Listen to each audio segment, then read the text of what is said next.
ఆంధ్రప్రదేశ్ రాష్ట్రంలో ప్రజాస్వామ్య ప్రభుత్వం లేదు.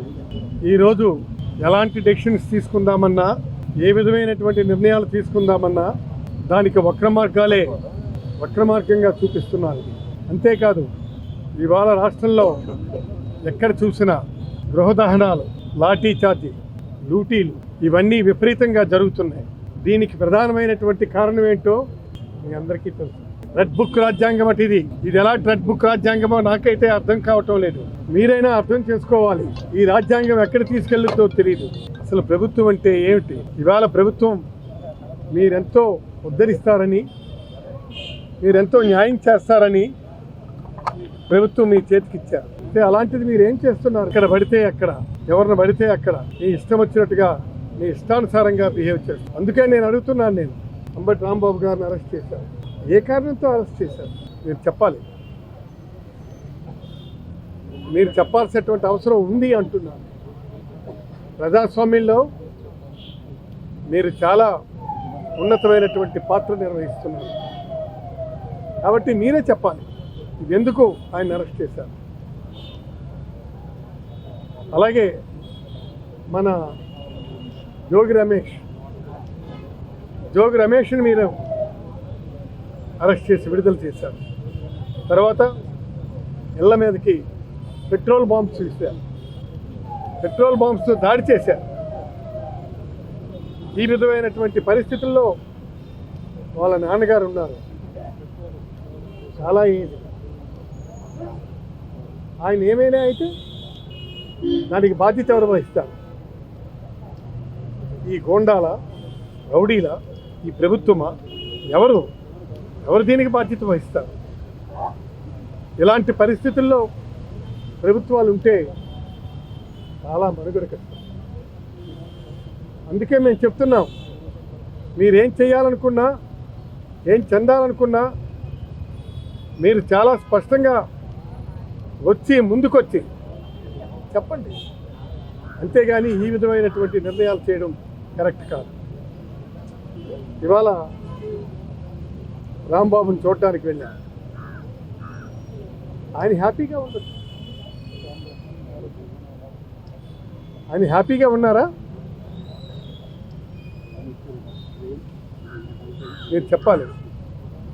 మీరు కూడా వెళ్ళి ఒకసారి చూడండి.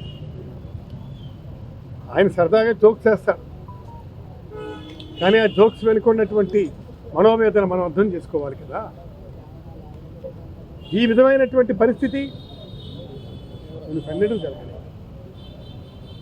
తర్వాత అక్కడ మన శివరెడ్డి భాస్కర్ రెడ్డి, ఆయనకి ఇన్నేళ్ళు ఉంచి విడిచిపెట్టారు. తర్వాత ఇక్కడ మన విడుదల రజని, తర్వాత ఇక్కడ మన బ్రహ్మనాయుడు, వీళ్ళందరి మీద ఏమిటి అసలు? ఇది ప్రభుత్వమా, రాక్షసత్వమా? ఈ ప్రభుత్వానికి ఏమైనా సరే పద్దు ఉందా? ఇది సరైనటువంటి పద్ధతి కాదని చెప్తున్నాను. మీకు ఏమైనా అలాంటి అవకాశం ఉంటే మీరు ఇంకో విధమైనటువంటి చేయండి. ఈ విధమైనటువంటి అరాచకత్వంతో మీరు రాజ్యాన్ని చేస్తారా? No, this is not correct. అలాగే మొన్న వచ్చాను నేను ఇక్కడ, ఎప్పుడు మన మిథున్ రెడ్డి, ఆయన్ని అంతే. ఎందుకు పెడుతున్నారు మీరు జైల్లో? ఇది ఆలోచించదగ్గ విషయం. దీని ప్రజాస్వామ్య వ్యవస్థలో ఇది కరెక్టా? ప్రజాస్వామ్య వ్యవస్థలో తాడోపేడో తేల్చుకుందాం అనుకుంటే తేల్చుకుందాం, కానీ ఈ విధమైనటువంటి పద్ధతిలో జైల్లో పెడతాం, మాకు అధికారం ఉంది కదా అని మీరు పెడితే it's not fair and frank. అందుకే చాలా స్పష్టంగా నేను చెప్తున్నాను, ఇలాంటివి మీరు మానుకొని మీ క్యాడర్కి హితవు చెప్పండి. ఇవాళ ఎంతోమంది క్యాడర్ని ఏం చేస్తున్నారు మీరు? చిత్రహింసలు చేస్తున్నారు. నడి రోడ్డు మీద పరాచకాలు ఆడుతున్నారు. మీరు ఇవాళ వాళ్ళని ఇష్టానుసారంగా మీరు కొట్టి బహిర్గతం చేస్తున్నారు. ఏమిటి ఇది? సరైనటువంటి న్యాయం కాదు. దీన్ని మీరు బాగా ఆలోచించుకోవాల్సినటువంటి అవసరం. ఇవాళ రాంబాబు, రేపు మరొకరు, ఎల్లుండి ఇంకొకరు, యోగి రమేష్, వీటిని పట్టుకొని అరెస్టులు చేసి భయపెడదామనుకుంటున్నారా? మీరు అరెస్టులు చేసి భయపెడదామనుకుంటున్నారు. వీటికి భయపడేది లేదు. వీటి ఎలాంటి ఆలోచన కూడా లేదు. భయపడ్డం అన్నటువంటి ప్రశ్నే లేదు. ఇవాళ అందులో జగన్మోహన్ రెడ్డి గారి నాయకత్వంలో పనిచేస్తున్నటువంటి మేము ఎట్టి పరిస్థితుల్లో కూడా భయపడే ప్రశ్న ఏం చేస్తారు? జైల్లో ఉంటారు అంతే కదా. పెట్టండి, తీసుకువెళ్ళండి, మీ ఇష్టం వచ్చినటువంటి హెరాస్మెంట్ చేయండి, నేను కాదు. కానీ ఈ విధమైనటువంటి పద్ధతులతో మీరు బెదిరిస్తామంటే బెదిరిపోయేది లేదు, అదిరిపోయేది లేదు. మేము చాలా స్పష్టంగా జగన్మోహన్ రెడ్డి గారి నాయకత్వంలో మేము పనిచేస్తున్నాం.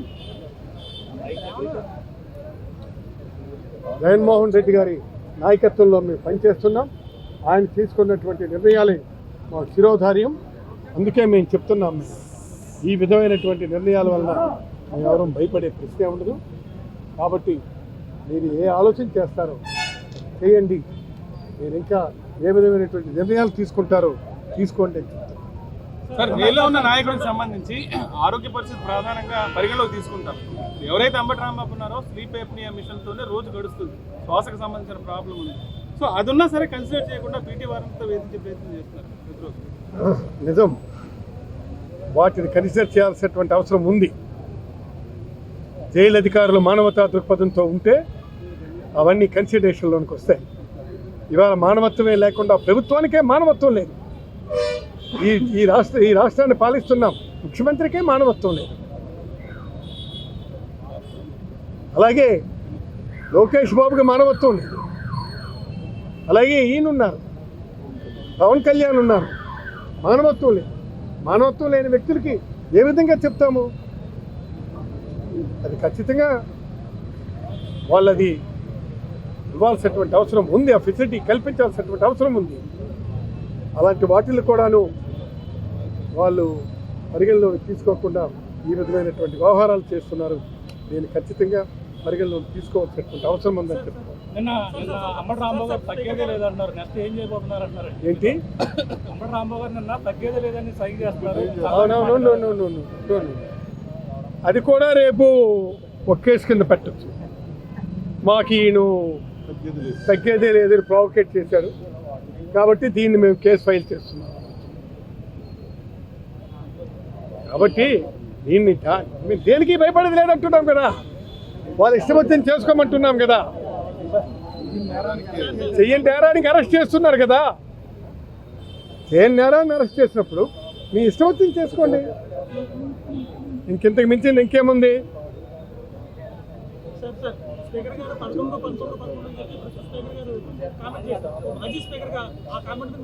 ఏమండి?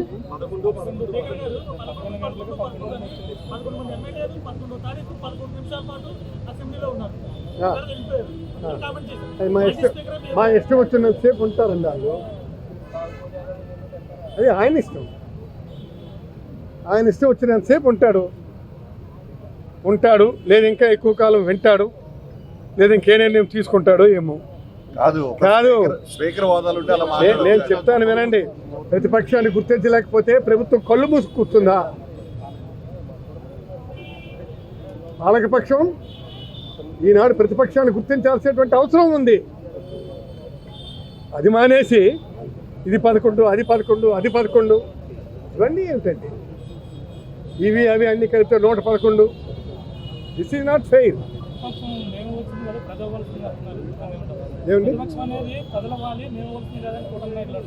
ప్రతిపక్షం అనేది ఓహో అవునా? మనకి పక్క రాష్ట్రంలో ఏం చేశారో కనుక్కో. తమిళనాడులో 5గురికి ప్రతిపక్షం ఇచ్చారు, ఢిల్లీలో 3గురికి ప్రతిపక్షం ఇచ్చారు. బీజేపీ ఇది ప్రజల సమస్యల మీద ప్రతిపక్షం ఆటోమేటిక్గా ఆలోచిస్తే వస్తుంది. అది డెమోక్రసీ. ఆ ఆలోచన లేదు, ఈ ప్రభుత్వానికి ఆలోచన లేదు. లేకుంటే ఎందుకు వస్తుంది? ఢిల్లీలో 3గురికి ఇచ్చారు, అలాగే తమిళనాడులో 5గురికి ఇచ్చారు. ఇక్కడ 11 మంది ఉన్నారు. తర్వాత కౌన్సిల్లో ఎంతమంది ఉన్నారు మా వాళ్ళు? ఈ రోజుకి మాదే మెజారిటీ. కౌన్సిల్లో ఈ రోజుకి మాదే majority. In spite of that మేమేం చేయాలి? అదే జగన్ గారు పెద్ద మనిషి కాబట్టి ఆయన గౌరవంగా సరే మీ ఇష్టం ఇస్తే ఇవ్వండి, లేకపోతే పొండి అని చెప్పంటున్నారు. అర్థం కాలేదా? అందుకు ఒక్కసారి ఆలోచించండి, ఇది ఎంతవరకు సమంజసమో అని చెప్పి మిమ్మల్ని అడుగుతున్నాను, ఈ రాష్ట్ర ప్రధానికాన్ని అడుగుతున్నాను.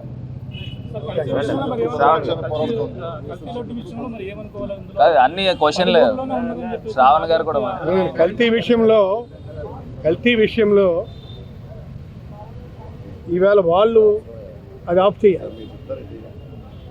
మేము ఈరోజు చాలా క్లియర్గా ఉన్నాం కదా. మేము ప్రజల పక్షాన్ని ఎప్పుడూ పోరాడతాం. కల్తీ విషయంలో అది ఏం చేయాలి? లాజికల్గా వాళ్ళే ఏదో ఒక లాజిక్తో అది క్లోజ్ చేసి ఆఫ్ చేయాలి. లేకపోతే మేము ఖచ్చితంగా కంటిన్యూస్ ఆర్గ్యుమెంట్ ఉంటుంది.